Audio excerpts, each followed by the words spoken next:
उन 100 कुओं में से पहला कुआं है जिन्हें हम इस वीडियो में बनाने वाले हैं। ओह, पानी पानी पानी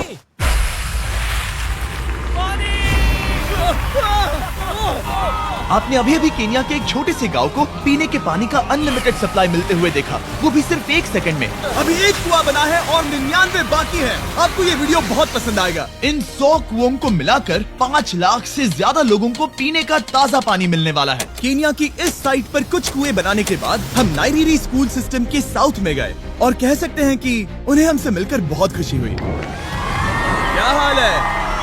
मैंने ऐसा नहीं सोचा था। स्वागत के लिए शुक्रिया। समझ नहीं आता कैसे रिएक्ट करूं। बहुत बहुत शुक्रिया दोस्तों। हमारे आने पर इस गांव ने हमारा जोरों से स्वागत किया और नोलन इसमें थोड़ा खो गया। नोलन जैसा अजीब इंसान मैंने कभी नहीं देखा और ये मेरी गलती नहीं है। और फिर वहाँ का स्कूल देखने के बाद ये रहे हमारे मेहमान। क्या हाल है? दिन अच्छा बीत रहा है ना? सबसे मिलकर अच्छा लगा। एक टीचर ने मुझे दिखाया कि स्टूडेंट्स कहाँ से पानी पीते हैं, जो कि एक बहुत ही अनसेफ नदी से आ रहा था। तो आपके स्टूडेंट्स यहीं से पानी पीते हैं? हाँ ये बुरी बात है। हाँ, स्टूडेंट्स हमेशा डायरिया जैसी बीमारी, टाइफाइड जैसी बीमारी की कंप्लेंट्स करते हैं क्योंकि वो ऐसा पानी पीते हैं। तो हाँ। हम कोशिश करते हैं, पर देख रहे हो ना, अब क्या कहा जाए। पर क्या करे, जिंदगी तो जीनी ही है और पानी तो सबको चाहिए होता है। जाहिर है कि इनकी हालत सच में बहुत खराब है। असुरक्षित पानी पीने से इन बच्चों की जिंदगी बहुत कम होती जा रही है।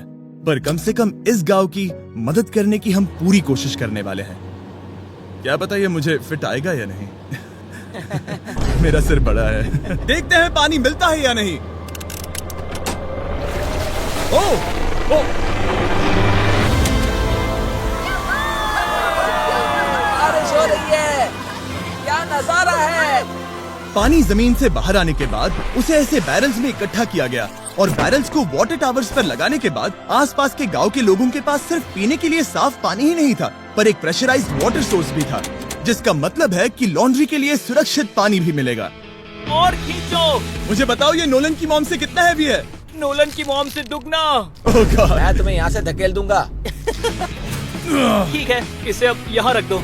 हमने केनिया में और 20 कुएं बनाए और उसके बाद इसके जूते में भी कुआं डोंट है। वरी, मेरे दूसरे जूते में भी पानी है। मैं बताता हूँ कि हमने ये 29 कुएं कैसे बनाए। इस विशाल सी ड्रिल से जमीन में सैकड़ों फीट गहरा गड्ढा किया, वो भी पॉल्यूटेड सोर्सेज से होकर सीधे विशाल से पीने लायक पानी तक। उसके बाद हमने पाइप्स इंस्टॉल किए ताकि लोग पूरे अफ्रीका में इन हैंड पंप से पानी ले सके और नाइरीरी में भी। इसे टेस्ट करके देखते हैं।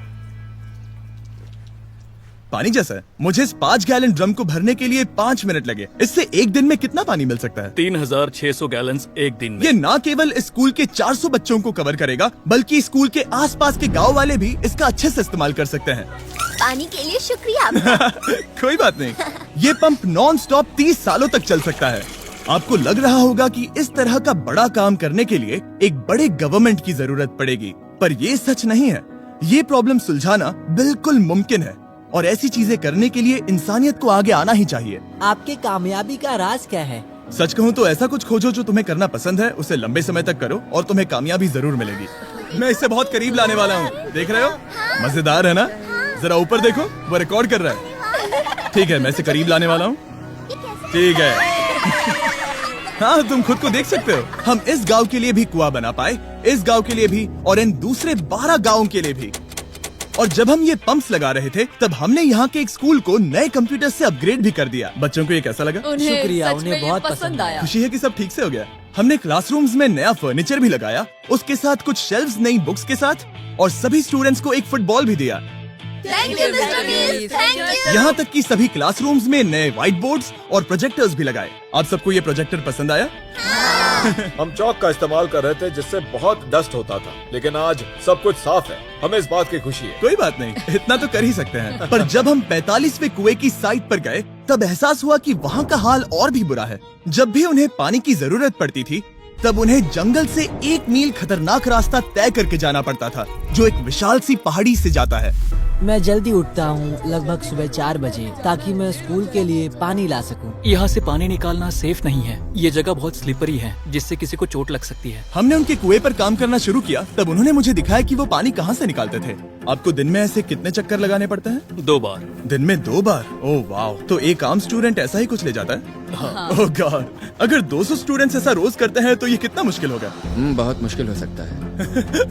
ओह गॉड, ये ढलान तो बहुत बड़ी है। अरे यार, ये ढलान तो रुकने का नाम ही नहीं ले रही। हर रोज मैं सच में दंग रह गया कि ये चढ़ाई कितनी मुश्किल थी। ये सब इतना कुछ करते हैं ताकि वो यहाँ तक पहुँच सके जहाँ इन्हें साफ पीने का पानी मिल सके। आमतौर पर आप पानी यहीं से लेते हो? हाँ। और पानी भरने के बाद ये जग्स लगभग 18 किलो तक हो जाते हैं, जो इन बच्चों के लिए पहाड़ियों से ले जाने के लिए बहुत मुश्किल है।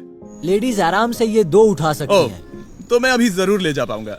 और एक बार हमने जग्स भर लिए, उसके बाद वक्त था वापस ऊपर जाने का। जल्दी करो, चलते हैं। इससे तो पसीना भी नहीं आ रहा है। मैं ले लूंगा। और अब घंटों तक असुरक्षित पानी को इकट्ठा करने के बजाय उनका नया पंप स्कूल के बस 10 फीट दूर था, तो अब ये यहाँ से पानी ले सकते हैं। बहुत थक गया हूँ।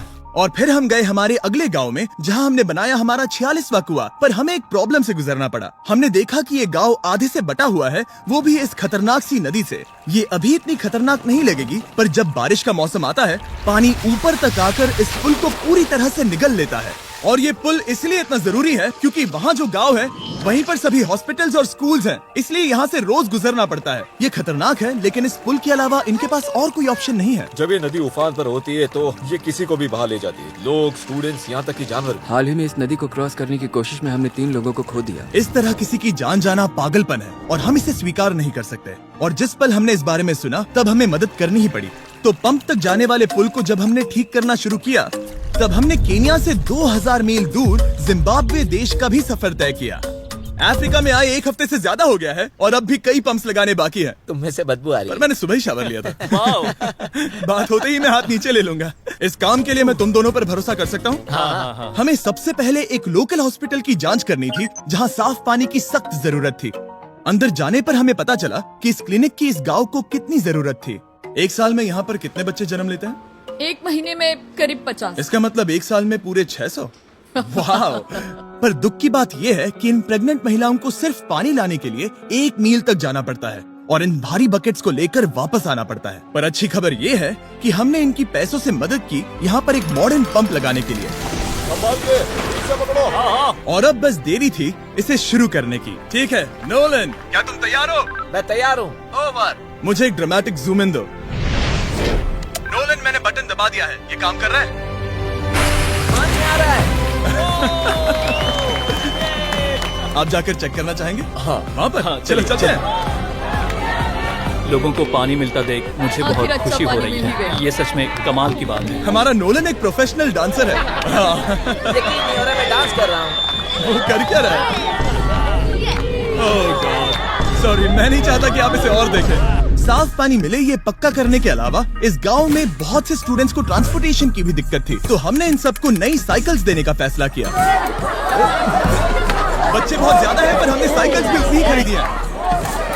सच बताऊं तो मुझे साइकिल चलाना नहीं आता। जिमी को सिर्फ साइकिल देना आता है। कभी इसे चलाना नहीं सीखा। तो चलो हम एक रेस लगाते हैं। 3, 2, 1, गो! ओह माय गॉड, सभी मुझसे आगे जा रहे हैं। संभल के, मुझे चलाना नहीं आता, किसी को उड़ाना नहीं चाहता। तुम इसे चलाओगे? ठीक है, जाओ चलाओ। ओके।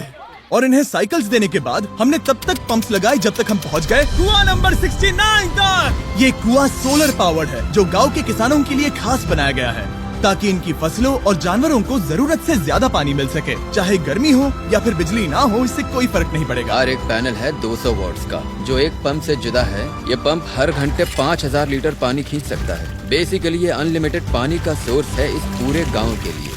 ये बहुत बढ़िया है। और जिम्बाब्वे छोड़ने के बाद हम चाहते थे कि अफ्रीका की सभी कम्युनिटीज को पानी मिलता रहे, इसलिए हमने और कुछ पंप्स बनाए युगांडा में, सोमालिया में और कैमरून में। कैमरून में हमने क्या क्या किया ये देखने के लिए फिलैंथ्रोपी चैनल पर हम जल्द ही एक वीडियो अपलोड करने वाले हैं। इन गाँव में वक्त बिताने पर मुझे एहसास हुआ कि पंप्स लगाना कितना जरूरी होता है। कैसे ये खेती को पानी देते हैं, भूखे का पेट भरते हैं, कैसे ये हॉस्पिटल्स को साफ सुथरा रखते हैं और सबसे जरूरी कैसे ये आने वाले पीढ़ी के बच्चों के लिए लंबी और हेल्दी जिंदगी जीने में मदद करते हैं और इससे कम्युनिटीज का भविष्य भी सेफ हम होता है। बहुत समय से इंतजार कर रहे हैं साफ पानी के लिए। Water is life. और कुछ लोकल लोगों की मदद से हमने आखिरकार ये पुल पूरा कर ही लिया, जिसे ये कम्युनिटी अगले 100 सालों तक इस्तेमाल कर सकती है। कई जिंदगियां बचेगी, परिवार एक साथ आएंगे, परेशानियां चली जाएंगी। इस वीडियो में हमने जो 100 पंप्स लगाए हैं वो कई जिंदगियां बदल देंगी, पर ये काफी नहीं है। इसीलिए मैं चाहता हूं कि आप जाने से पहले beachphilanthropy.org/wells पर जाएं और मुमकिन हो तो पैसे डोनेट करें। मैं सच कह रहा हूं, हमें इस वीडियो से एक पैसे का भी फायदा नहीं हो रहा है। इस वीडियो से जितने भी पैसे आएंगे वो 100% इन पंप्स को बनाने में खर्च होंगे, वो भी पूरी दुनिया में। पता है ये अजीब है कि एक यूट्यूबर को ये सब करना पड़ रहा है, पर किसी को तो करना ही होगा। अगर कोई नहीं करेगा तो हम ये करेंगे ही। आप देख सकते हैं इस काम से कई कम्युनिटीज की जिंदगियां बदल रही हैं। और फाइनली 100वां पंप। ओह माय गॉड, मुझे माफ करना।